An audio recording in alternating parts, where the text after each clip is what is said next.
Hello SSC 25, যারা এই ভিডিওটাতে ক্লিক করেছো জাস্ট সামনে কয়েকটা মিনিট আমার সাথে থাকো। ফিজিক্স ফার্স্ট পেপারে কিভাবে এ প্লাস তোলা যায় সেই ব্যাপারে তোমাদের একটা সাজেশন দেওয়ার চেষ্টা করব। তো তার আগে আমরা দেখি নিই বিগত সালে কোন অধ্যায় থেকে কয়টা কোশ্চেন এসেছে এন্ড কোন অধ্যায়টা বেশি গুরুত্ব দিয়ে পড়তে হবে। চলো দেখে নেওয়া যাক কোন অধ্যায় থেকে কয়টা কোশ্চেন আসে। যেহেতু আমাদের মোট 8টা কোশ্চেন থাকবে, 5টা কোশ্চেন আনসার করতে হবে। 8টা কোশ্চেন যেহেতু আসে, প্রত্যেক অধ্যায় থেকে একটা করে কোশ্চেন আসে। মোট 7টা অধ্যায়, 7টা কোশ্চেন।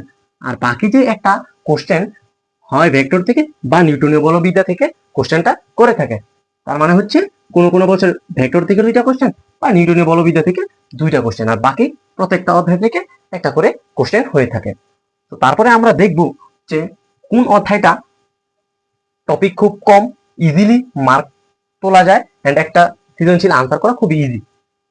মহাকর্ষ অভিকর্ষ। মহাকর্ষ অভিকর্ষের মধ্যে টাইপ হচ্ছে তোমার পৃথিবীর পৃষ্ঠ থেকে গভীরতায় অভিকর্ষ স্তরণ, উচ্চতায় অভিকর্ষ স্তরণ, পৃষ্ঠে অভিকর্ষ স্তরণ, এই টাইপগুলা। তো মহাকর্ষ অভিকর্ষটা তুমি টার্গেট করতে পারো খুব ইজিলি, এখান থেকে একটা সৃজনশীল আনসার করা যায়।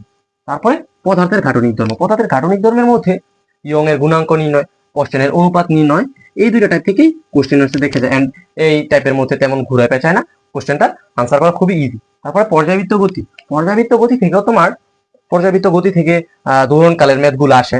যেমন হচ্ছে একটা দোলনকাল কত সেকেন্ড ধীরে চললো, আস্তে চললো, ফাস্ট, এই ম্যাথ গুলা। তো এখান থেকে একটা সৃজনশীল আনসার করা খুবই ইজি।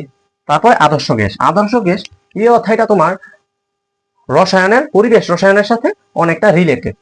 তারপরে এখান থেকে যে ম্যাথটা আসে, একটা বেলুন পুকুরের গভীরতা থেকে উচ্চতায় আসলে আয়তন কতটুকু বৃদ্ধি পায়, এই অঙ্কগুলা দিয়ে থাকে। তো এটা থেকেও একটা সৃজনশীল আনসার করা খুবই ইজি। তারপরে হচ্ছে শিশিরাঙ্কের ম্যাথ।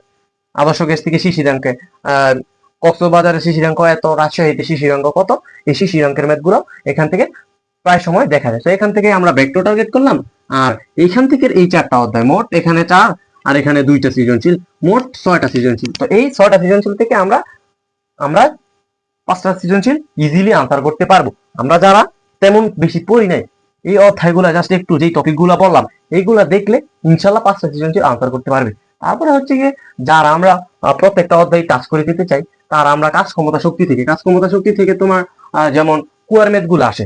একটা কুয়া, এই যে একটা কুয়া অর্ধেক পূর্ণ ছিল, অর্ধেক পূর্ণ ছিল, তারপরে এই অর্ধেক পানি তুলতে পাম্পের কত ক্ষমতা ব্যয় হবে, বা আগে একটা পাম্পটার অর্ধেক খালি করা হয়েছে, বাকি অর্ধেক খালি করতে কত ক্ষমতা ব্যয় হবে, এই কোশ্চেন গুলা আকাশ ক্ষমতা শক্তি থেকে করে থাকে। তারপরে নিউটনীয় বলবিদ্যা।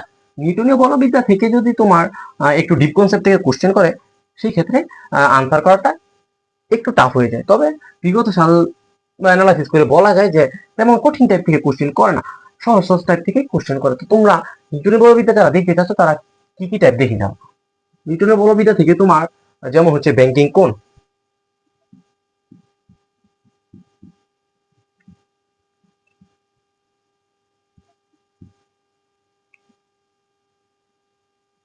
ব্যাংকিং কোণ, তারপর হচ্ছে তোমার জড়তার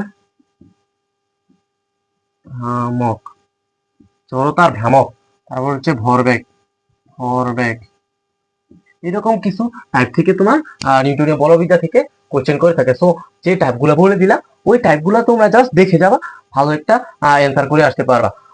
তারপর আমাদের এই চ্যানেলটা তোমরা সাবস্ক্রাইব করে রাখবা। পরবর্তী ক্লাসে আমরা প্রত্যেকটা অধ্যায়ের টাইপ ওয়াইজ ভিডিও দেওয়ার চেষ্টা করবো। আজকে